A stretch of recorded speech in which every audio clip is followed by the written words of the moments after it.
Hi అండి. Welcome to my channel. నేను మీషోలో ఒక మ్యాక్సీ డ్రెస్ ఆర్డర్ పెట్టానండి. Cotton maxi dress just 260 rupees పడింది నాకు ఇది. సో ఎలా ఉందనేది ఒకసారి అన్బాక్సింగ్ చేద్దామండి. నేను రివ్యూ ఎలా ఉందో చూద్దామని చెప్పేసి. ఇది వచ్చేసి గోల్డ్ కలర్లో ఉందండి. అంటే వైట్ కాదు, గోల్డ్ కలర్ కాదు. నాకైతే డిజైనింగ్ అయితే చాలా బాగా నచ్చిందండి.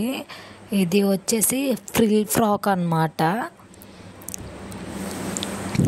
అండ్ ప్రెగ్నెంట్ లేడీస్ కూడా చాలా బాగుంటుంది. అంటే సింపుల్గా డైలీ వేర్ ఇంట్లో యూజ్ చేసుకోవచ్చు, బయటికి కూడా వేసుకెళ్ళచ్చు. నాకైతే ఈ కాస్ట్కి ఈ ఫ్రాక్ అనేది నాకు చాలా బాగా నచ్చిందండి. సో చూడండి, పైన పిక్ చూపిస్తున్నాను. ఓపెన్ చేశాను పిక్. ఓకేనా ఫ్రెండ్స్, నచ్చితేనే తీసుకోండి.